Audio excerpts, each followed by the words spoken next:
Hi guys, good afternoon. Samahan niyo ako magluto ng fried rice kasi nagugutom ako guys. Ipakita ko sa inyo yung fried rice na lutuin ko.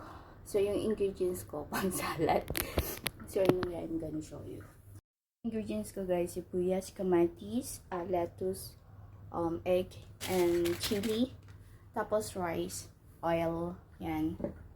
Coconut, onions, yan. Rice. Guys, umpisa na natin magluto. Maglalagay lang ako ng mantika. Ayan. Mali. Mantika. Ayan. Wait. Pakita sa iyo. Maglalagay lang ako ng mantika para mapagprito na ako. Ayan. Mantika. Pakita sa inyo guys. Yung sibuyas, lalagay na natin. Hindi pa siya mainat. Kaso gutom na ako.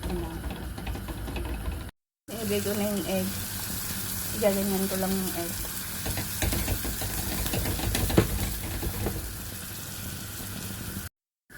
Ilagay natin yung rice guys.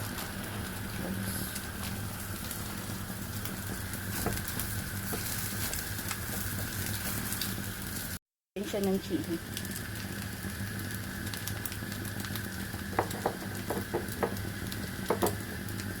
Coconut. Lagyan natin yung kamatis tsaka lettuce.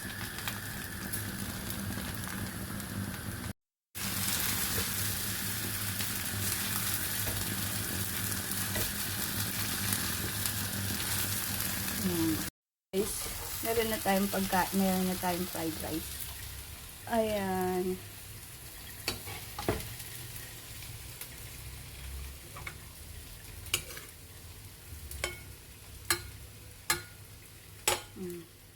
Kita nyo?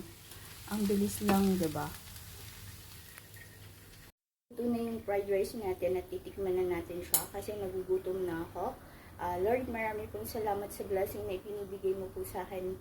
Sana lahat po nakatulong nakakakain po ng tama at ang buong pamilya ko at mga kaibigan ko po sa white team. Jesus name, amen.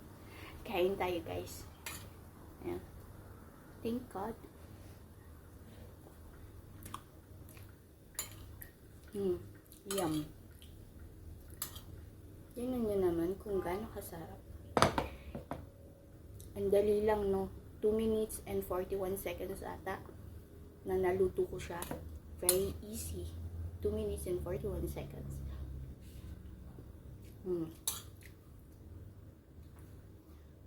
Kuha lang ng chili.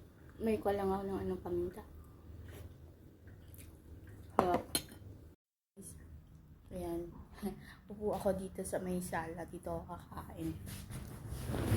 Para masaya. Wait lang. Ayan na guys. Nandito ako nakaupo sa sala. Ayan. Bilis ko magluto, no?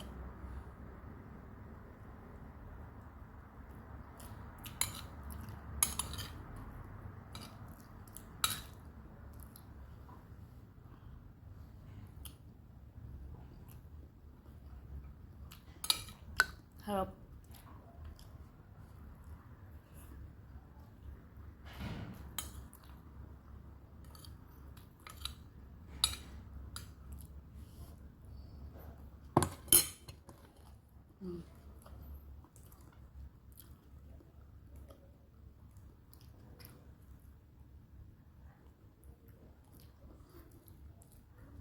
Ganun lang ako magluto guys.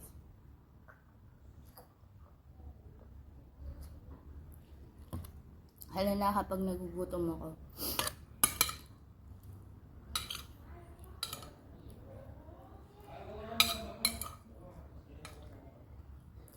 Pero guys, hindi to seryosong luto. Mekos luto.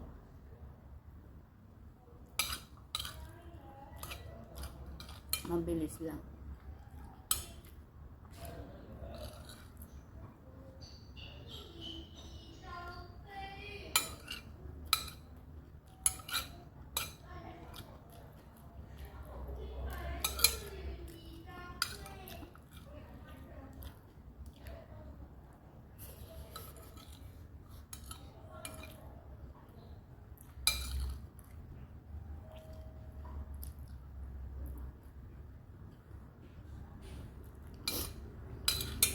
kumain ako ng orange. Ano pa isa?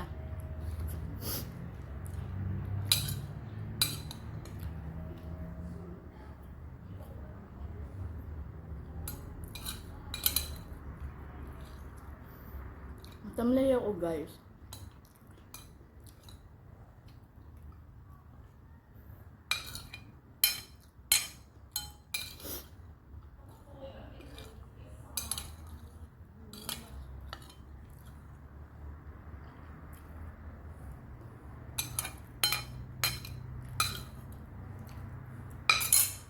Sarap. Dito na yun yung vlog ko kasi naubusan na ako ng pagkain.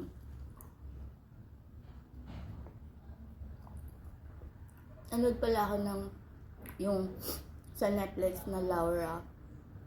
Isang babae na na-fall in love siya sa isang lalaki na siya pala mismo ang kikitil ng buhay niya. Ang ganda ng love story. Grabe may iiyak ka.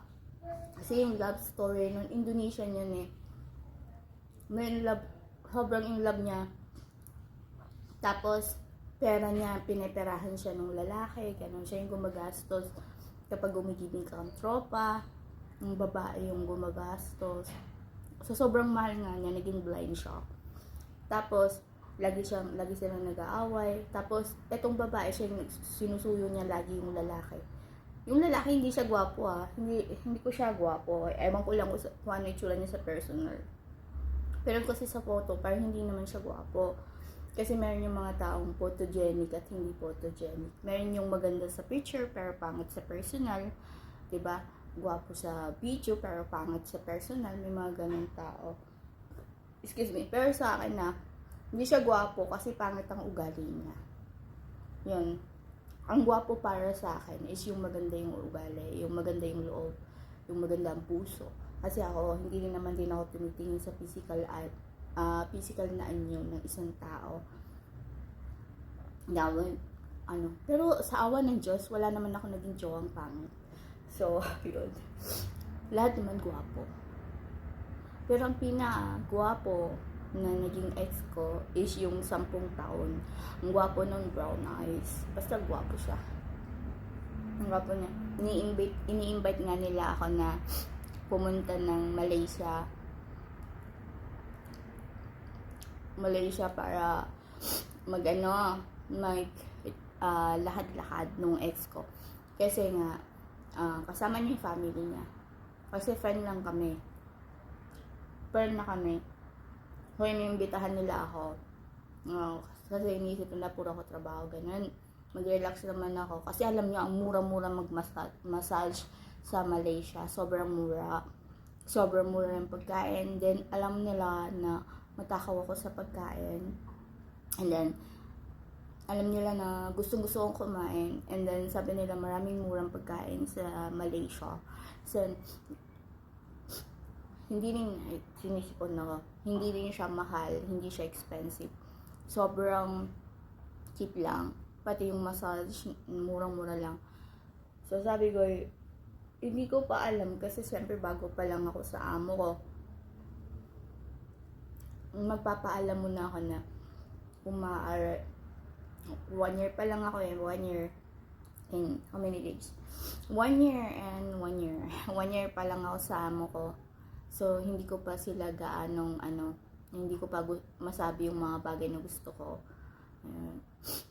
Kasi nahayaan ko muna. Saka na lang.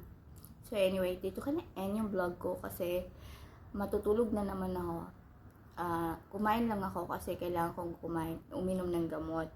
And then, magde-rest na naman ako, matutulog ako, and then, yun lang. So, anyway guys, dito ka na end yung vlog. Dito ako sa sofa nakatulog, pinawisan ako kaya ako nagpalit ng damit. So bye guys and God bless. Sana huwag kayo magsawang manood sa akin kasi hindi rin ako magsasawang manood sa inyo. Charot. Ayun lang. Ay, ang hirap na yung sakit. Nakakapagod yung ganito. Gusto kong kumain sa labas. Bye guys. Namimiss ko kayo.